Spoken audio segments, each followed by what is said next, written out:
민중당 대변인 신청현입니다. 민중당의 보건의료 공약을 발표하는 기자회견을 진행하겠습니다. 오늘 회견에 참석하신 분들을 먼저 소개해 드리겠습니다. 홍성규 민중당 사무총장이자 화성시 갑 국회의원 후보님 참석하셨습니다. 손설 민중당 비례국회의원 후보님 참석하셨습니다.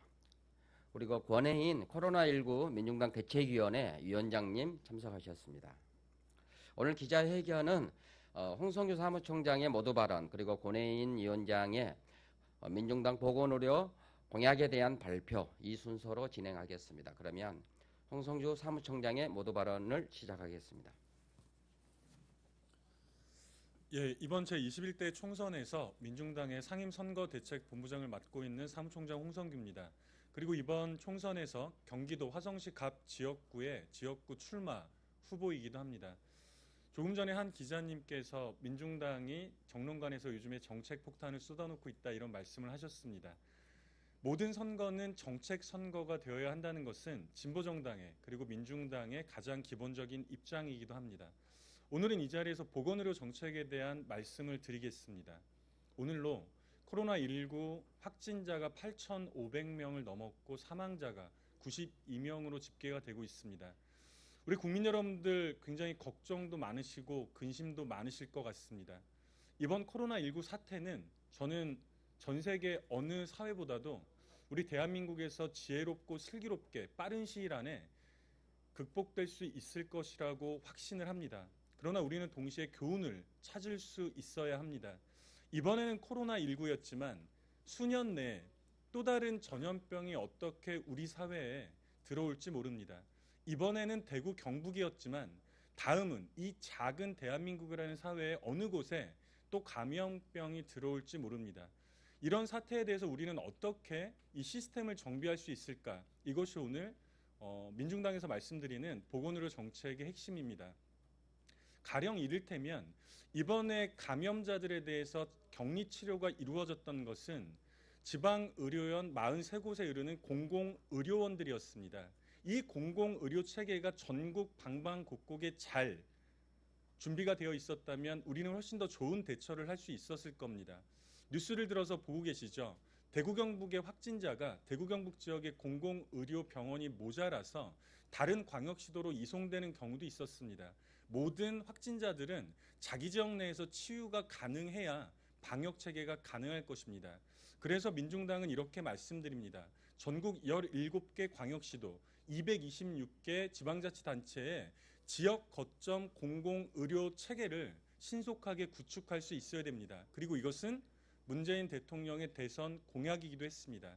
이런 주요 사항들을 포함해서 오늘 민중당의 보건의료 정책에 대해서 말씀드리겠습니다. 고맙습니다.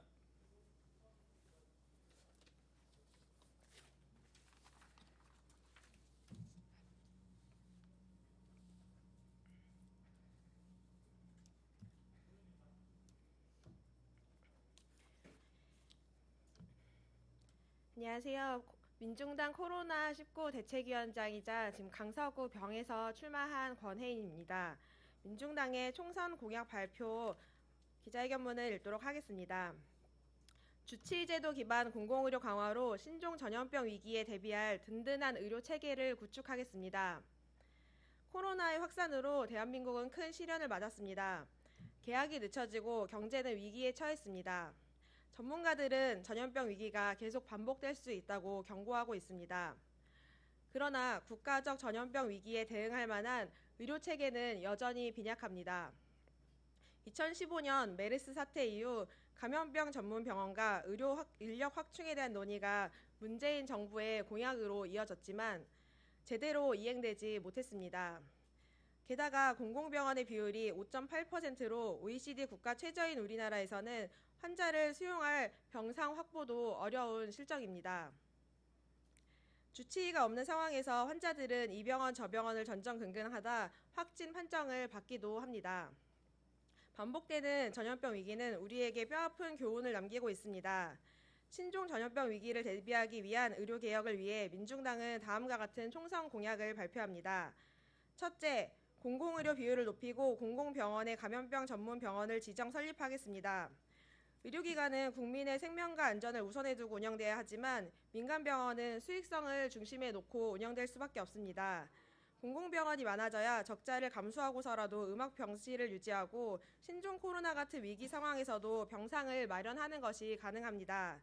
공공병원 및 병상의 비율이 10%도 되지 않는 한국의 현실을 어떻게 개선할 것인지 장기적인 계획을 마련하겠습니다. 또한 감염병 전문병원을 권역별 공공병원에 지정 설립하여 지역별 음악 병상도 대폭 확충하겠습니다. 역학 감염 전문가들이 종사할 국가 책임 감염병 훈련, 교육, 연구기관 등 공공 인프라도 함께 확충하겠습니다. 둘째, 공공의료를 담당할 의료 인력을 확충하겠습니다. 공공병원과 병상이 늘어나는 만큼 공공의료기관에 종사할 인력도 많아져야 합니다. 국회에서 아직 잠자고 있는 공공의대법을 신속히 통과시키고 공공의대 출신 전문 인력들이 지역의 공공의료기관에서 일정 기간 동안 의무 복무하도록 하겠습니다. 역학 전문가, 감염병 담당 전문 인력을 확대하겠습니다. 간호사를 포함한 병원 종사자들이 긴 노동시간, 열악한 대우를 개선함과 동시에 충분한 인력을 확보하여 간호간병 통합 서비스를 확대하겠습니다. 셋째, 전국민 주치의 제도를 도입하고 1차 의료를 강화하겠습니다. 건강에 문제가 생겼을 때 어떤 병원을 가고 어떤 의사를 만나야 할지 의료 쇼핑을 하게 되고 1시간 기다렸다가 3분 진료를 받는 것이 지금 한국 의료의 현실입니다. 이렇다 보니 환자에 대한 지속적인 건강관리가 어렵고 의료비 낭비도 발생합니다. 만성질환자가 증가하고 의료비 규모가 증가할 고령화 시대에는 지속 불가능한 시스템입니다. 의사 한 명의 자신에게 등록된 주민을 담당하는 주치의 제도가 실현된다면 코로나 사태와 같은 국가적 위기가 왔을 때도 환자들이 이 병원 저 병원을 옮겨 다니지 않고 체계적으로 대응할 수 있는 든든한 토대가 될 것입니다. 넷째, 차별과 배제가 아니라 인권이 보장되는 의료 현장을 만들고 폐쇄병동 등 수용시설의 탈시설화를 추진하겠습니다. 청도 대남병원에 입원한 정신질환자들은 사실상 수용소나 다름없는 공간에 갇혀 있다가 전염병에 걸리고 다수의 사망자가 발생했습니다.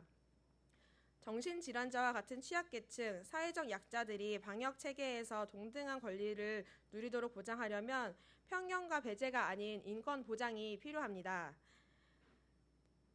정신질환자에 대한 장기 입원과 강제 입원의 문제를 개선하기 위해 자기 결정권을 강화하고 지역사회에서의 돌봄, 주거, 치료를 보장받을 수 있는 지역 케어 시스템을 강화하여 탈시설화를 추진하겠습니다.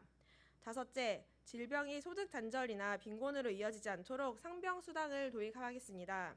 OECD 34개 국가 중 공적 상병수당 제도가 없는 국가는 한국, 미국, 스위스뿐입니다. 지금과 같은 위기 상황에서는 저소득층이 더 큰 타격을 받을 수 있으므로 상병수당이라는 안정망을 꼭 만들겠습니다. 끝으로 민중당은 국민의 안전과 생명을 최우선에 놓는 보건의료 정책을 통해 신종 전염병 위기 대응은 물론 이윤보다 생명이 중심이 되는 의료 현장을 만들어 의료의 공공성을 실현하기 위해 최선을 다하겠습니다. 네, 이상으로 기자회견을 모두 마치겠습니다. 감사합니다.